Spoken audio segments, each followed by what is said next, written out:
성도들 평안하셨습니까? 네. 네, 성도님들을 1년 만에 다시 뵈니까 감회가 새롭습니다. 네. 지난 한 해 동안 돌봐주신 주님의 은혜에 감사드리고 또 오늘 새해 첫 주일 이렇게 저희가 모였는데 제가 새로운 마음가짐으로 주님을 더욱 뜨겁게 섬기는 시간이 되었으면 좋겠습니다. 우리가 올해에도 교회 비전을 전도, 생명을 살리는 유일한 길이라는 표 아래 진행을 하려고 합니다. 그래서 이 시간에는 우리 성도님들이 작년에도 주님의 복음을 전하는데 힘써주시고 열심히 참여하고 계시지만 또 새해 첫날에 또 우리가 전도에 대해서 다시 한번 생각하면서 또 새롭게 새로운 마음과 각오로 올 한 해 복음을 전하는다는 의미에서 우리의 사명 전도라는 제목으로 전도에 대해서 성도님과 함께 살펴보기를 원합니다. 먼저 우리의 그런 현재 상황은 어떤 상황일까 이렇게 생각해 보았습니다. 우리가 지금 살고 있는 시대는 주님의 재림이 많이 가까운 시대라고 말하고 있고 실제로 그렇게 느끼고 있습니다. 주님이 오시는 재림이 일어나게 되면 우리 교회 우리 성도들은 기쁜 일이고 또 성도님들은 예수님을 만나러 공중으로 휴거되는 일이 일어나게 될 것입니다. 하지만 이제 성도들이 교회들이 이 땅에서 이제 사라지게 되면 더 이상 이 땅에 남아서 주님을 알지 못하는 영혼들에게 복음을 전하는 전도할 수 있는 시간이 이제 끝나게 되는 것이 되는 거죠. 그래서 주님의 재림이 우리가 임박하다고 하는 것은 이제 전도할 수 있는 시간이 이제 끝나간다는 의미를 갖고 있는 거죠. 그래서 우리가 주님이 재림이 언제든지 일어날 수 있고 아마 오늘도 일어날 수 있다라는 마음가짐으로 살아가고 있는데 우리가 전도에 대해서 얘기할 때 전도할 수 있는 시간, 전도의 마감 시간이 정말 카운트다운에 들어갔다라고 말할 수 있다고 생각이 되어집니다. 그리고 전도의 시간이 이제 마감을 앞두면서 마지막 한 영혼이라도 하나님 앞에 인도하느냐 아니면 지옥에서 멸망시키느냐 하는 사탄과의 영적인 마지막 영적 전투가 일어난 시점이 지금이 아니겠나 하는 생각들을 해보게 되면서 이 전도의 소중함, 귀중함을 우리가 더욱더 느껴지지 않나 하는 생각들을 해보게 됩니다. 그리고 또 생각되어지는 것은 우리가 축구 경기를 하게 되면 축구 경기를 하다가 승부가 나지 않으면은 연장 시간을 줘서 마지막 골을 얻기 위해서 마지막 경기를 하는 것 같은데 우리가 살고 있는 시대는 이 축구 연장전을 우리가 뛰고 있는 게 아닌가 하는 생각들을 개인적으로 해보게 됩니다. 우리가 작년에 나팔절 때 주님이 오실 거라는 많은 기대들이 있었습니다. 만약 작년 나팔절 때 주님이 오셨다면은 우리는 이 시간에 이렇게 모여서 주님 앞에 예배드리고 또 전도에 대해서 얘기할 수 없었을 것입니다. 하지만 이게 좋은 일인지 안 좋은 일인지 모르지만 주님이 아직 오지 않으셨고 우리는 이 땅에 남아있고 주님께 영혼들에게 전도할 시간을 부여받았는데 마치 이것은 축구 경기에 영장전 시간을 부여받은 게 아닌가 하는 생각을 해보게 되고 영장전이 되면 마지막 한 골을 넣기 위해서 축구 선수들이 다 지치지만 힘이 다 빠졌지만 마지막 젖먹던 힘을 짜서 뛰는 것처럼 우리도 그 축구 경기에 영장전을 뛰는 선수처럼 전도에 마지막 힘을 다해야 되지 않겠나 하는 생각들을 또 해보게 됩니다. 또 우리가 이 신앙을 믿음의 경지라고 얘기를 하는데 마라톤 선수가 그 완주를 하면서 힘이 다 빠져가지고 다 뛸 수 없을 정도로 지치게 되지만 결승선이 이제 눈앞에 보이게 되면 마지막 힘을 내서 마지막 스포트를 내서 막 가잖아요. 근데 우리 앞에 주님이 오심이 가까운 재림의 시간이 어떻게 보면은 마라톤 경기의 결승선과 같을 텐데 주님이 재림이 가깝다고 한다 하면 우리가 결승선이 바로 앞에 놓여있기 때문에 마지막 힘을 내야 될 시점이라고 생각이 되어지고 전도에 우리가 더욱더 힘을 내야 될 시점이 아니겠나 하는 생각들을 해보게 됩니다. 우리가 작년 이 뉴스들을 보게 되면 연일 세계적인 그런 기상재난들이 일어났던 것을 보게 됩니다. 큰 허리케인, 홍수, 산불, 가뭄 이런 기후재난이 그냥 정상이 되어버린 그런 시대에 우리가 살아가고 있는 것을 보게 됩니다. 전문가들도 지구온난화가 이대로 계속된다면 세상에 종말이 올 수 있다 경고하고 있는 시대에 우리가 살아가고 있죠. 또 마지막 때 주님이 세계 곳곳에 큰 지진이 일어날 것이라고 말씀하셨는데 우리나라에 인접한 일본에 지금 계속해서 큰 지진들이 일어나고 있고 대만에도 일어나고 있고 세계 여기 빨간 점들이 10년간 지진이 일어난 지역을 표현하고 있는데 큰 지진이 일어난 것을 보고 있습니다. 또 세계 곳곳에서 좀 전쟁이 일어나고 있죠. 러시아와 우크라이나 전쟁이 끝나지 않고 계속 진행되고 있고, 이스라엘과 또 가자 지구의 전쟁이 계속되고 있고, 또 생각지도 못한 막 이상한 나라, 막 태국과 캄보디아가 갑자기 막 전쟁을 하고 있고, 어젠가요?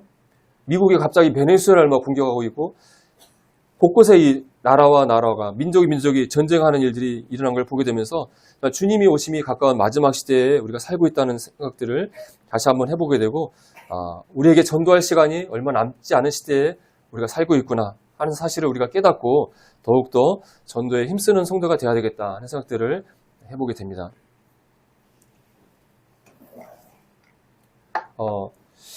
왜 우리는 전도를 해야 할까요? 전도하는 일이 힘들잖아요. 쉬운 일이 아니잖아요. 근데 전도를 왜 해야 될까요? 그래서 주님께서 우리에게 전도를 하라고 우리에게 명령하셨기 때문이죠.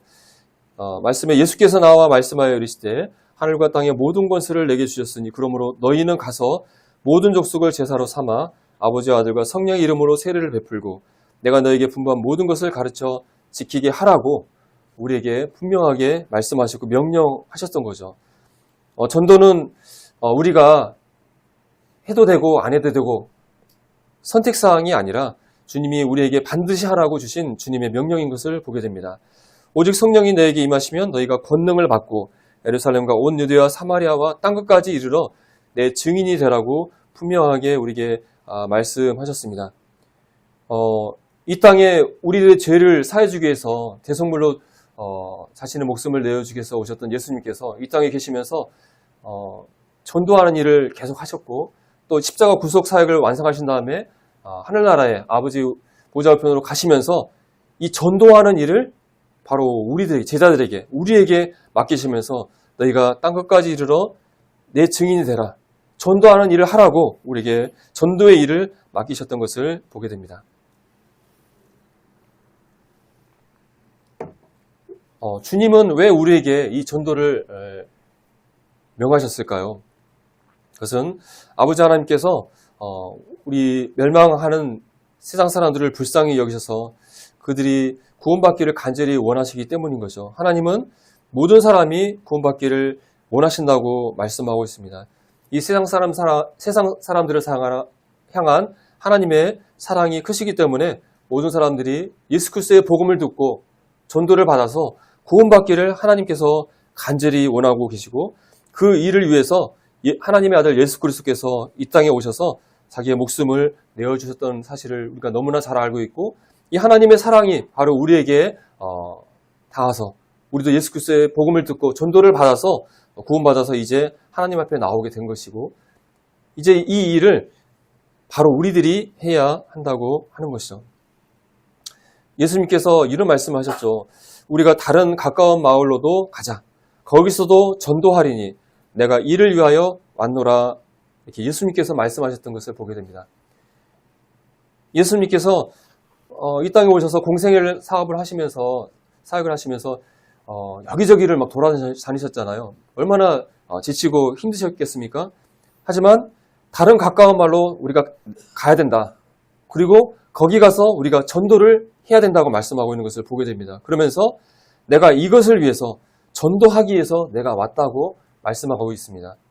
예수님이 이 땅에 오셨던 것은 자기의 목숨을 우리 죄를 사하기 위해서 대속물로 내어주기 위해서 오셨고 또 이러한 일들을 세상 사람들에게 알리기 위해서 전도하기 위해서 내가 이 땅에 왔다고 예수님께서 말씀하고 있는 것을 보게 됩니다. 우리의 주인 되시는 스승 되시는 예수님께서 이 땅에 오셔서 전도하기 위해서 살으셨다 한다면 주님의 제자인 우리들도 마땅히 주님의 본을 따라서 전도하기 위해서 이 땅에 살아야 되는 것이 마땅하지 않겠습니까?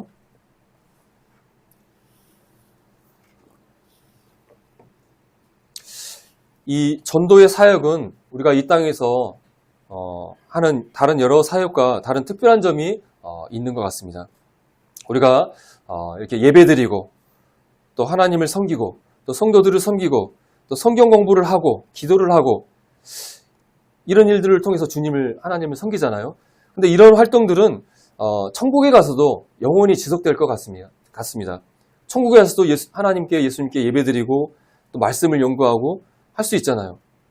그런데 전도의 일은 오직 이 땅에서만 할 수 있는, 일할 수 있는 시간이 제한되어진 굉장히 특별한 사역이라는 사실을 우리가 생각해 볼 수 있을 것 같습니다.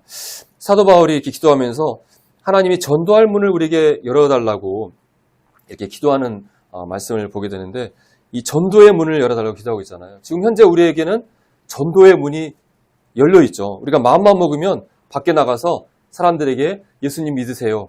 예수님이 여러분의 죄를 위해서 죽어주셨어요. 구원 받으셔야 돼요. 전도의 문이 열려 있다고 생각이 되어집니다. 하지만 이 전도할 수 있는 기회, 전도의 문은 계속 열려 있지 않는다고 하는 것입니다. 우리가 노아 홍수 사건을 보게 되면 노아가 노아 방주를 만들고 그 방주에 들어갈 수 있는 문이 이렇게 항상 활짝 열려 있었죠. 그래서 노아의 초대를 받아서 원하기만 하면 노아 방주에 들어가서 구원받을 수 있었을 것입니다. 하지만 그 노아 방주의 문이 계속 열려 있었던 것이 아니라 홍수가 이제 곧 내리는 시점이 됐을 때 하나님께서 그 문을 닫으셨던 것을 보게 됩니다. 마찬가지로 우리가 전도할 수 있는 기회, 이 전도의 문도 언젠가 닫히게 될 것입니다. 그 시점은 예수님께서 공중에 오시고 교회가 휴거되는 시점이라고 생각이 되어집니다. 예수님께서 이런 말씀을 하셨는데, 때가 아직 낮음에 나를 보내신 이의 일을 우리가 하여야 하리라. 밤이 오리니 그때는 아무도 일할 수 없느니라, 이런 말씀을 하셨습니다. 이 말씀은 예수님께서 지금 이 땅에 오셔서 공생의 사역을 하시다가 십자가 사역을 완성하시고 이제 하늘나라에 가실 것을 염두에 두시면서 이 땅에서 일할 수 있는 기회가 한정되어 있다는 사실을 이렇게 말씀하신 것으로 이해가 되어집니다. 밤이 되면 그때는 아무도 일할 수 없는 시대가 온다고 말씀하고 있는 거죠. 이 전도의 일은 우리가 항상 할 수 있는 것이 아니라 그 시간이 제한되어진 아주 특별한 제한된 사역이고, 그렇기 때문에 굉장히 중요한 소중한 사역이라는 사실을 우리는 기억해야 될 것 같습니다. 또 이 전도의 사역은 아주 특별하다고 할 수 있는 것이 다른 누구도 할 수 없는, 성도만이 할 수 있는 사역이라고 하는 것이죠. 하나님께는 많은 하나님의 그 천군 천사들이 있잖아요. 하나님의 사역을 이루는. 하지만 천사들은 할 수 없는 일이 전도의 일이라고 하는 것입니다. 베드로전서 1장 12절에 이 성긴 바가 자기를 위한 것이 아니요 너희를 위한 것임이 계시로 알게 되었으니 이것은 하늘로부터 보내신 성령을 힘입어 복음을 전하는 자들로 이제 너에게 알린 것이요 천사들도 살펴보기를 원하는 것이라고 말씀하고 있습니다. 이 말씀을 보게 되면 이 하나님의 선지자들이 예수 그리스도의 이 구원, 예수 그리스도의 이 복음에 대해서 연구하였고 이것을 증언하였다고 말씀하면서 이제 이 복음을 전하는 자들이 이 놀라운 이 복음을 전파하고 있다라고 이렇게 말하고 있습니다. 그러면서 천사들에서 얘기하는데 이 천사들이 이 복음을 살펴보기를 원하고 있다라고 표현한 것을 보게 됩니다. 이 복음이 우리에게 계시되어졌고 복음을 알게 되고 또 복음을 전하는 자들이 복음을 전하는데, 근데 이 복음을 전하는 사역에 있어서 천사들은 제3자가 돼서 이 복음이 어떤 것인지, 복음을 전하는 자들이 어떻게 복음을 전하는지 살펴만 보고 있다라고 있다고 하는 거죠. 실제로 이 복음을 전하는 일에 천사들이 역할이 어떤 것인지 알 수 있는 일이 고넬료가 어떻게 구원받는 일을 통해서 우리가 생각을 볼 수 있겠습니다. 하나님께서 이 로마 군인이었던 백부장, 하나님을 경외했던 백부장을 구원하기를 원하셔서 고넬료에게 하나님의 사자, 천사를 보냈죠. 그래서 고넬료가 그 천사를 보면서 두려워서 주여 무슨 일이니까 그랬더니 천사가 이렇게 말했습니다. 내 구제와 구제가 하나님 앞에 상달되어 기억되신 바 되었으니 내가 지금 사람들을 욥바에 보내어 베드로라 하는 시몬을 청하라. 하나님께서 이 고넬료를 구원하기를 원하시는데, 그래서 천사를 보내는데 천사가 고넬료에게 가서 고넬료에게 복음을 바로 전했나요? 예수 그리스도를 믿어라. 그러면 구원 받는다. 천사가 이렇게 복음을 전했습니까? 그러지 않았어요. 천사는 다만 베드로라 하는 시몬을 청해라. 베드로를 만나서 그 사람한테 복음을 들어라 라고밖에 말할 수 없었던 것을 보게 됩니다. 하나님이 간절히 원하는 것은 이 세상 사람들이 구원받는 것을 원하시고 하나님의 최대 관심사죠. 그런데 이 사람들이 구원받기 위해서는 이 복음이 전해져야 되는데, 이 전도하는 일에 하나님의 그 수많은 천군 천사가 사용될 수 없다고 하는 것입니다. 천사가 아니라 구원받은 하나님의 성도만이 이 놀라운 예수 그리스도 복음을 전할 수 있다고 하는 것입니다. 이 전도라는 것은 정말 놀라운, 이 구원받은 성도만이 할 수 있는 놀라운 특권이라는 사실을 우리가 생각해 볼 수 있을 것 같습니다. 또 고린도전서 3장 9절에서 우리는 하나님의 동역자라고 이렇게 소개하고 있습니다. 하나님의 최대 관심사, 세상 사람들을 구원하는 이 구원의 일, 전도 사업에 우리는 하나님과 함께 일하는 하나님의 동역자로 불려졌다고 하는 것입니다. 천사들이 아니라 구원받은 우리들이 하나님의 동역자로 부름을 받았다고 하는 것입니다. 어떤 사람이 대통령이 되면 대통령이 자신의 그 포부, 계획을 이루기 위해서 자신의 동료들을, 참모들을 불러서 일을 맡기고 그래서 그 사람들 중에서 일을 하게 하는 것처럼 이 하나님께서 우리들을 불러서 하나님의 동역자로 삼아 주셨다고 하는 것입니다. 우리를 파트너로 삼아 주셨다고 하는 것입니다. 또 어떤 사업가들이 큰 사업을 할 때 그 사업을 하기 위해서 동역자들, 파트너를 불러가지고 같이 사업을 하게 되고 그 사업이 성공하게 되면 수익을 같이 나누는 것처럼 하나님께서 또 예수님께서 이 하나님의 사업인 인류를 구원하는 이 전도의 사업에 여러분을 하나님의 동역자로, 파트너로 불러서 나와 함께 같이 일하자 라고 불러주셨다고 하는 것입니다.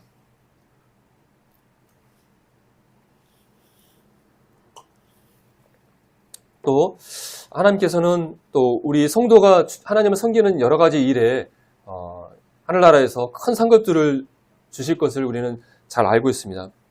그런데 전도는 성도가 섬기는 어떤 일보다 하나님께서 더 큰 상급을 주실 것이라고 생각이 되어집니다. 하나님께서는 한 영혼이 구원받는 것을 굉장히 원하시고 기뻐하고 계시죠. 한 영혼이 천하보다 더 귀하다고 말씀하고 계십니다. 한 영혼을 구원하는 것은 천하를 얻는 것과 같은 가치가 있다고 말씀하고 있죠. 또 천국에서는 한 영혼이 구원받을 때 하늘의 천사들이 모두 기뻐한다 라고 예수님께서 말씀한 것을 우리는 알고 있습니다. 한 영혼의 가치가 얼마나 소중한지 우리는 잘 알고 있고, 한 영혼을 구원하는데 성도가 함께 섬기게 될 때, 그 일에 성도가 참여하게 될 때 하나님께서는 그 성도의 그 사역을 얼마나 귀하게 여기시고 상급을 주시겠는가 하는 생각을 해보게 됩니다. 사도 바울이 우리의 소망이나 기쁨이나 자랑의 면류관이 무엇이냐, 그가 강림하실 때 우리 주 예수 앞에 너희가 아니냐라고 이렇게 말씀하고 있는 것을 보게 됩니다. 하나님 앞에 기쁨과 자랑의 면류관이 바로 바울을 통해서 구원받은 제사장과 성도라고 이렇게 말씀하고 있는데, 나를 통해서 구원받은 성도들에 대해서 하나님께서 기쁨과 자랑의 면류관을 우리에게 주실 것이라고 우리는 믿고 있습니다.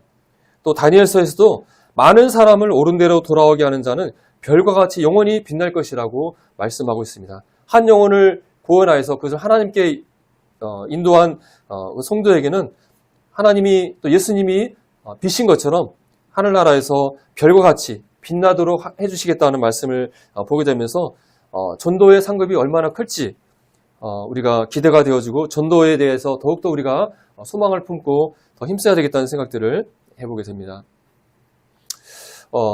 우리는 전도가 얼마나 중요한지 이 시간에 이렇게 말을 하지 않아도 성도들이 너무나 잘 알고 계시죠.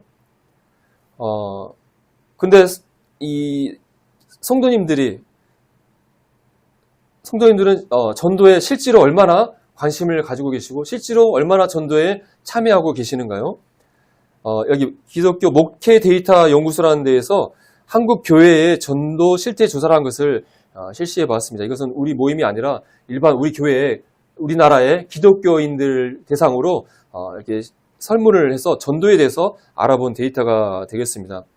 그래서 전도에 얼마나 관심이 있습니까? 이런 질문을 던졌을 때 관심이 매우 많다라고 말한 분이 7%, 약간 있다가 말하신 분이 33%, 그리고 나머지 분들은 약 60%는 그냥 보통이고 별로 없고 전혀 없다고 말한 분이 60%가 됐다고 하는 것입니다.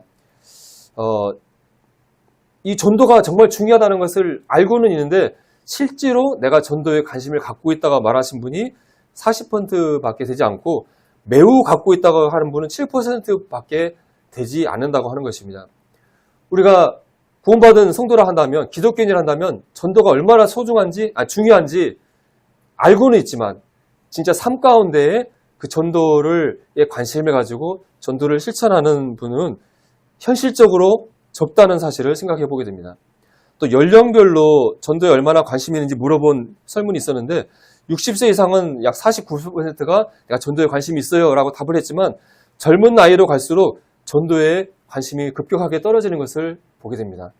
젊은이들은 이 세상에서 할 일이 많잖아요. 공부도 해야 되고 취직도 해야 되고 결혼도 해야 되고 전도에 관심을 나이 드신 보다 훨씬 적게 갖고 있다는 걸 보게 되는데 젊은이들이 전도에 관심이 없다는 것은 미래에 대한 전망이 어두운 것을 보게 됩니다. 이것은 우리 교회에 대한 것이 아니지만 어느 정도 참작을 해볼 수 있는 결과라고 생각이 되어집니다. 또 전도를 해서 다른 사람을 교회에 출석시킨 경험이 얼마나 됩니까? 라는 질문을 2012년도에 해봤더니 26%가 내가 어떤 사람을 전도해서 교회에 데려왔어요 라고 대답을 했는데 그 후에 한 10년이 지난 다음에 또 설문을 해봤더니 15% 거의 한 절반 정도로 이것이 줄어드는 걸 보게 되면서 우리나라 기독교인들이 전도에 대한 관심이 급격하게 떨어지고 있다라는 사실들을 생각해 보게 됩니다. 그리고 전도를 하지 않는다면 왜 전도를 하지 않습니까? 라는 질문을 이렇게 했을 때 이런 답들을 했다고 합니다. 여기 보면 주황색은 성도들이 답한 거고 여기 파란색은 담임 목사님이 답한 건데요. 성도들은 내가 전도하지 않은 첫 번째 이유는 제가 전도할 용기가 없어요. 부끄럽고 두려워요. 이런 내용 얘기를 했고 다음에는 내가 전도할 만큼 신앙 수준이 안 돼요. 내가 전도할 만큼 잘 알지 못해요. 이렇게 말을 했다고 하는 거죠. 내가 모범적인 삶을 살지 못해요.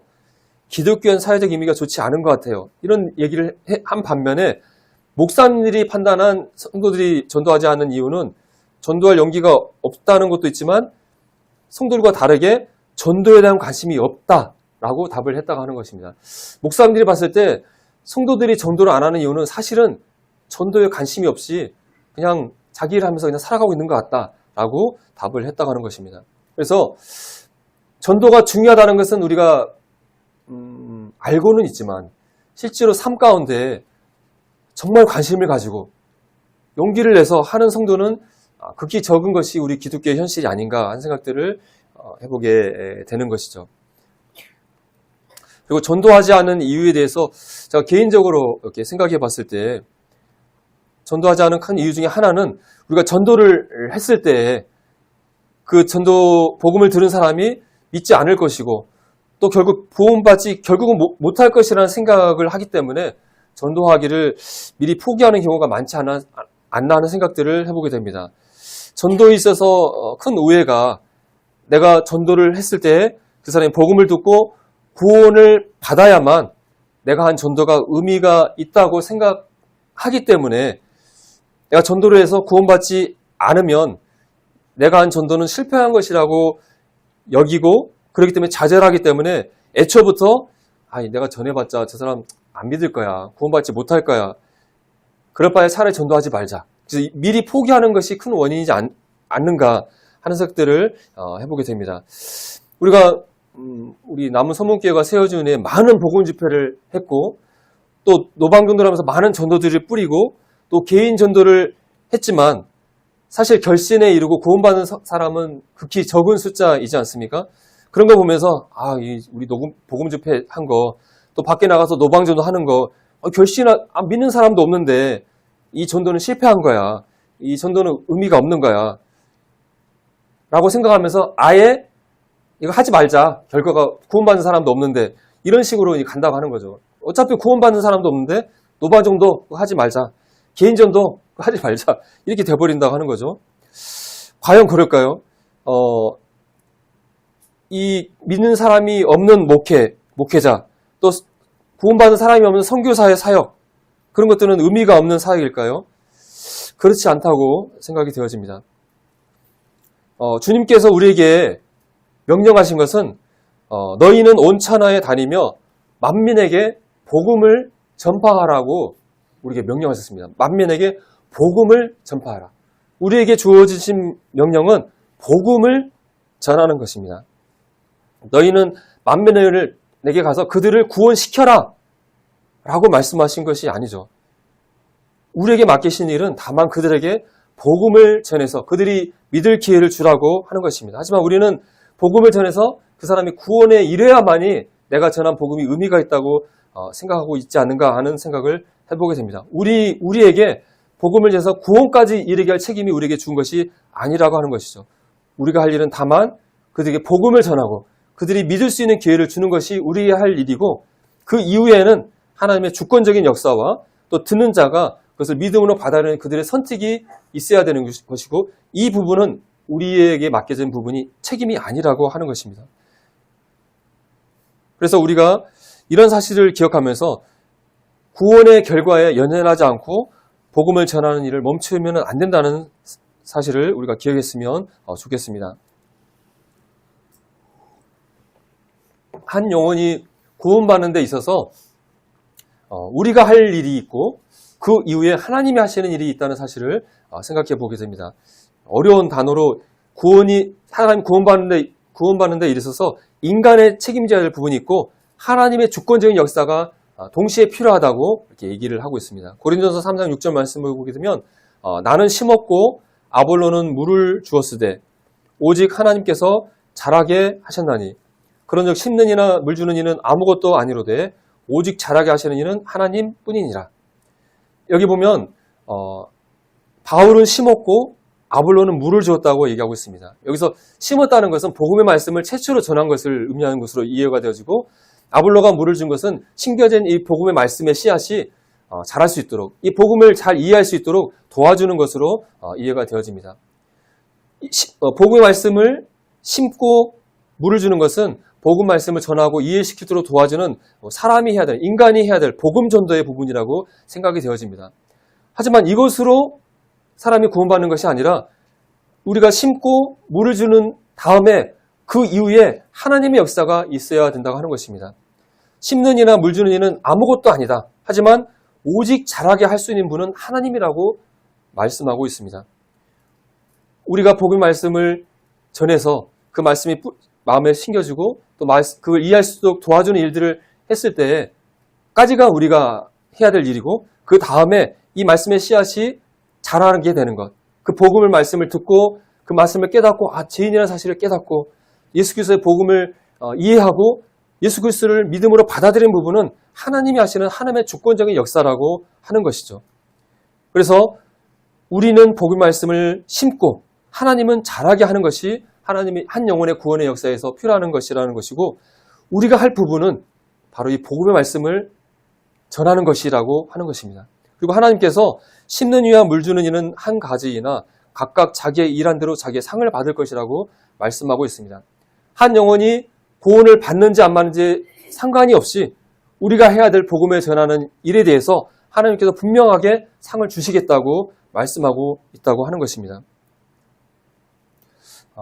로마서 10장에 보게 되면 누구든지 주의 이름을 부르는 자는 구원을 받으리라. 그런즉 그들이 믿지 아니하는 자를 어찌 부르리요? 듣지도 못한 이를 어찌 믿으리요? 전파하는 자가 없이 어찌 들으리요? 보내심을 받지 아니하였으면 어찌 전파하리요?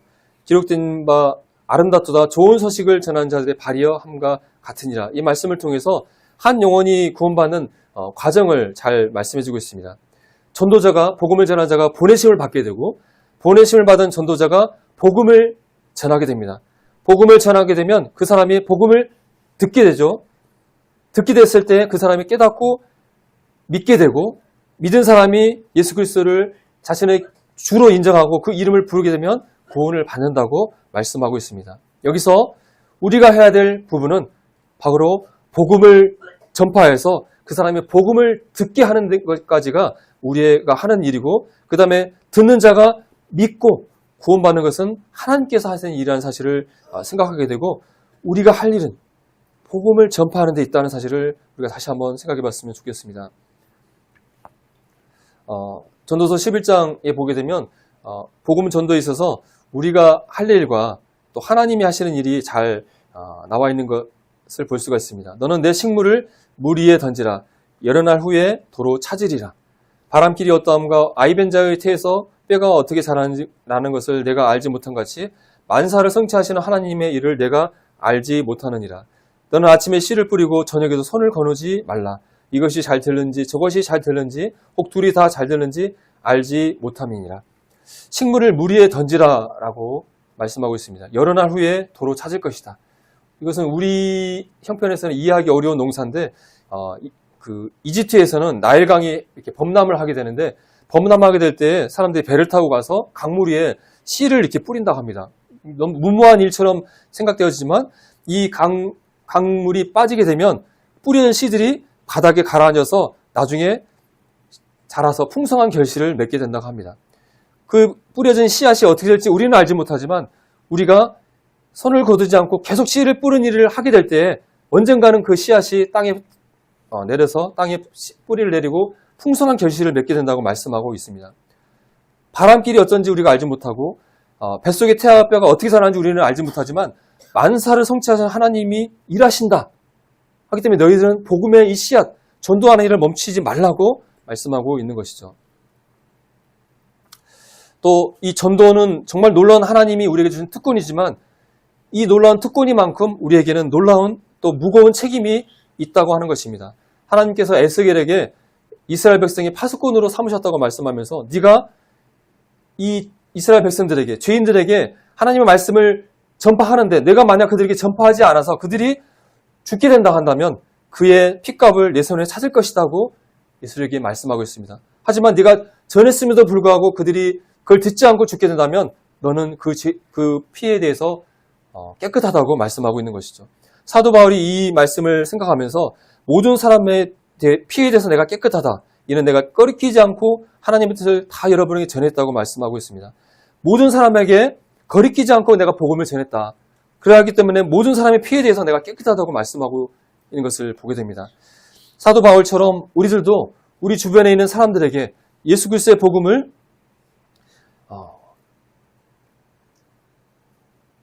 우리가 거리끼지 않고 전하게 될 때 그 사람들의 핏값에 대해서 우리가 깨끗하다고 말할 수 있는 것이죠. 하나님께서 그들이 듣든지 아니 듣든지 너는 그들에게 전파하라고 말씀하고 있습니다. 우리가 참 다른 사람이 나의 말에 관심을 갖지 않을 거야. 나의 말을 들으려 하지 않을 거야. 라고 생각하면서 우리가 부끄러워하고 두려워하고 주저하지만 그들이 듣든지 아니 듣든지 너는 전파해야 된다. 복음을 전해야 된다고 우리에게 말씀하고 있는 것을 보게 됩니다.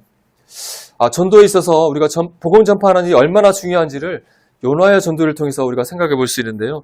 우리가 잘 아시는 요나의 이야기를 잠깐 살펴보면 이 아수르 사람들의 죄악이 너무 크니까 하나님께서 이 느느웨 성을 심판하기를 원하셨는데 하지만 이 성의 백성들을 불쌍히 여기셔서 이 요나를 불러서 그들에게 하나님의 심판을 경고하라고 요나를 불렀죠. 근데 요나는 아수르 사람을 좋아하지 않았어요. 아수르는 아주 잔인한 이스라엘의 적이었고 요나는 이 아수르 사람들이 구원받는 것을 원치 않았던 것 같습니다. 그래서 고민하다가 얼른 도망갔죠. 그래서 니느웨로 가는 대신에 쪽 반대인 다시스로 더 가는 배를 욥바에서 탔는데 하나님께서 큰 풍랑을 일으켜서 죽게 된 위기 가운데 있을 때 제비뽑기로 해서 요나가 뽑혔고 요나가 바닷속에 던져지게 되죠.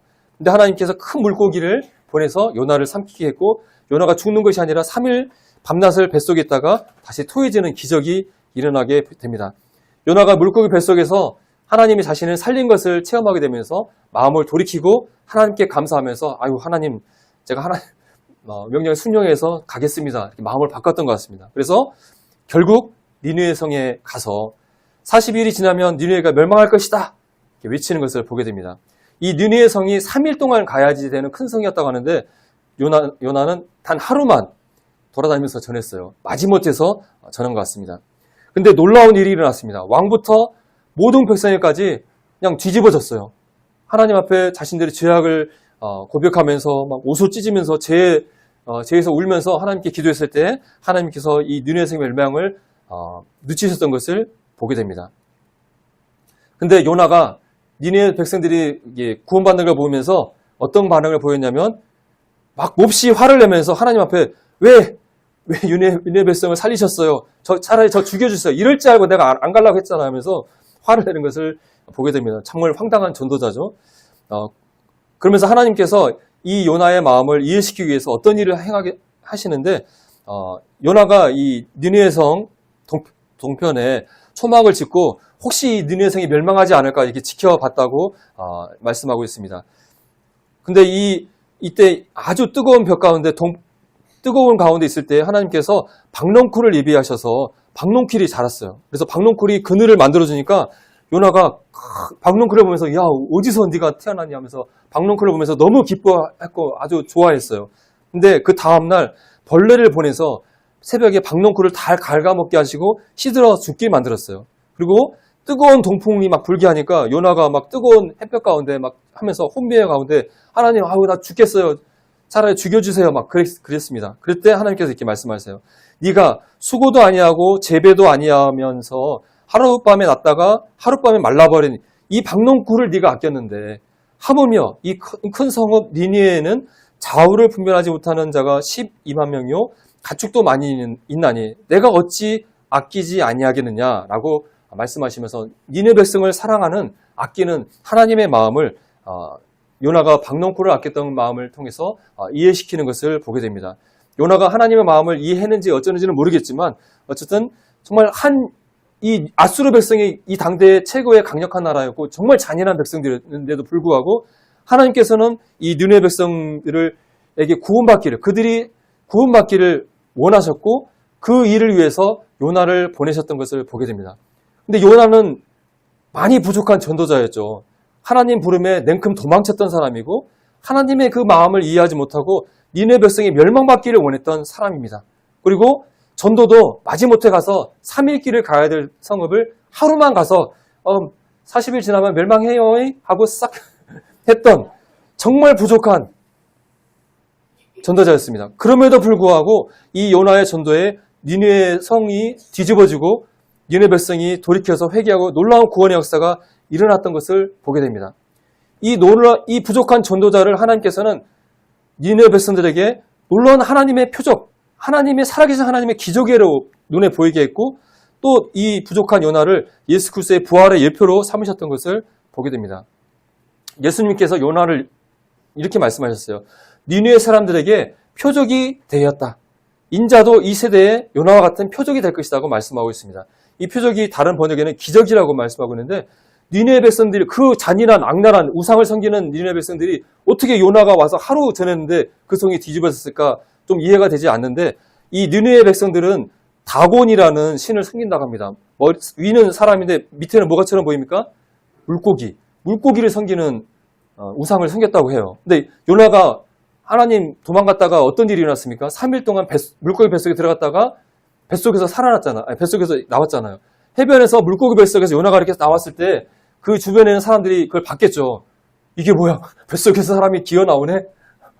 이 소식이 아마 니느웨 백성들에게도 분명히 전파되었을 것입니다. 그리고 어떤 학자는 물고기 뱃속에 들어갔을 때 그 물고기의 소화액에 의해서 사람의 모습이 아주 하얗게 발해서 아주 신비롭게 보였을 것이다. 이런 얘기를 하는 사람이 있습니다. 어쨌든 니느웨 백성들의 신이 물고기인데 이 물고기 속에 들어가서 살아나온 사람이 이거 와서 말을 하는 거죠. 근데 이 사람이 하나님을 메시지를 전하는 거예요. 야, 물고기, 다곤 신보다 큰 신을 섬기는 이 사람의 신은 누구냐? 이 사람의 메시지에 귀를 기울이면서 이 니느웨가 살아계신 하나님의 표적, 기적이 되는 놀라운 일이 일어났다고 하는 거죠. 그로 인해서 니느웨 백성들이 뒤집어지면서 하나님께 돌아왔다고 하는 것입니다. 그래서 예수님께서도 이 표적을 구하는 사람들에게 요나의 표적을 말씀하셨고 요나가 밤낮 사흘을 물고기 뱃속에 있었던 것처럼 자신도 밤낮 사흘 동안 무덤 속에 있다가 살아날 것을 말씀하셨죠. 그래서 니느웨 사람들이 요나를 보고 구원받은 것처럼 이 세상 사람들도 무덤 속에 3일간 있다가 살아난 예수 그리스도를 보고 믿어야 된다라고 말씀하고 있는 것을 보게 됩니다. 어쨌든 이 부족한 정말 성의 없는 자격 없는 요나의 전도를 하나님께서는 요나가 일단은 순종해서 가서 그들에게 메시지를 전했을 때 놀라운 기적이 일어나게 하시고 구원의 역사가 일어났던 것을 보게 됩니다. 요나의 전도를 통해서 니느웨 백성을 구원하셨던 하나님, 이 일을 보게 되면서 니느웨 성읍과 같이 이 타락한 이 세상 사람들을 사랑하셔서 구원하기를 원하시고 요나를 보내서 그들을 구원받기를 원하시는 하나님의 마음이 동일하게 이 시대에 바로 여러분과 나를 보내서 이 사람들을 구원하기를 원하시는 하나님의 마음을 우리가 요나서를 통해서 배울 수 있는 것 같습니다. 또 요나가 아무 별 볼 일 없는 사람처럼 보였지만 니느웨 백성들에게는 하나님의 기적으로 보였던 것처럼 나는 별 볼 일 없어. 나는 아무것도 아니야. 내가 뭘 할 수 있겠어? 우리는 말할 수 있지만 하나님이 우리에게 역사하시면 세상 사람들 앞에 우리는 하나님의 기적으로 보일 수 있다고 하는 것입니다. 그리고 실제로 여기 앉아 계신 분은 보통 분들이 아니잖아요. 여러분은 요나처럼 죽었다 살아난 사람들이잖아요. 하나님의 그 구원의 역사, 놀라운 하나님의 그 생명의 역사가 여러분에게 일어났던 바로 요나와 같이 다시 살아난 사람들이잖아요. 결코 여러분은 평범한 사람이 아니란 사실을 기억하면서 세상 사람 앞에 담대히 나아가시기를 원합니다. 마지막으로 현대에 요나의 기적과 같은 일이 일어났던 것을 소개해드리길 원합니다.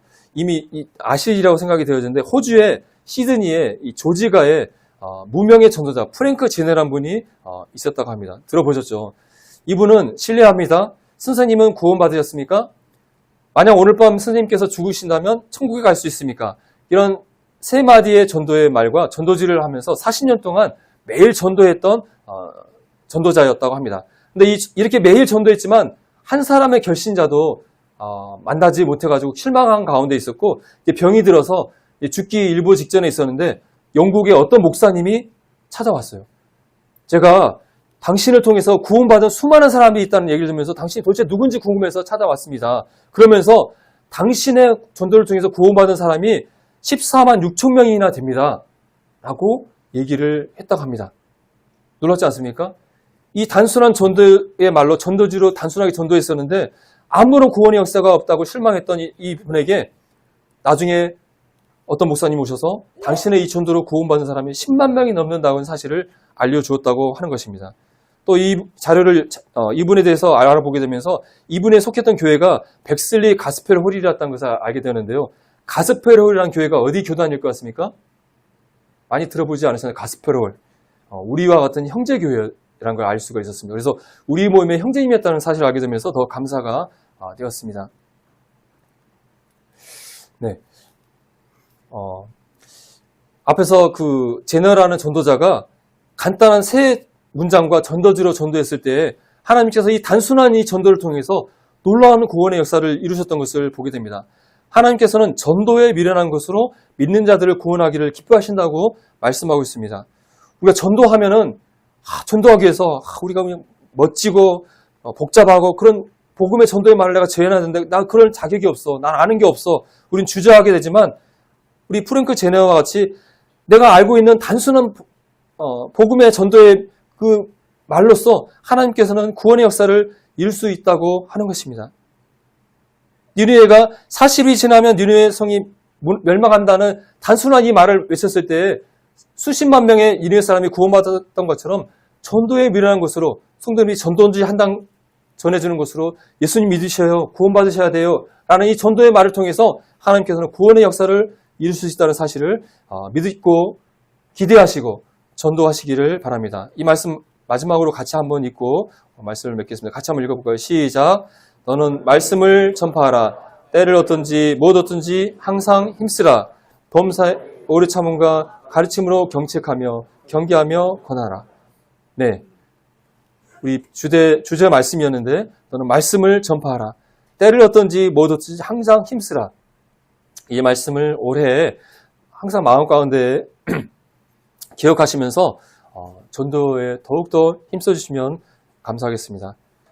우리가 전도 이후에 구원받는 것은 하나님의 역사입니다. 내가 책임지는 부분이 아닙니다. 하지만 내가 책임져야 될 부분은 그분에게 예수 그리스도의 복음을 단순하게 전해야 하는 일입니다. 이것은 놀라운 우리에게 맡겨주신 하나님께서 우리에게 맡겨주신 특권이고 의무이며 동시에 막중한 책임입니다. 하나님은 우리가 전하지 않을 때 그 사람의 목숨에 대한 핏값을 우리에게 구하신다고 경고하고 계십니다. 2026년 한 해 온 성도님들이 복음 전도에 더욱 힘쓰는 한 해가 되기를 바라면서 말씀 기도를 맺겠습니다. 네, 감사합니다.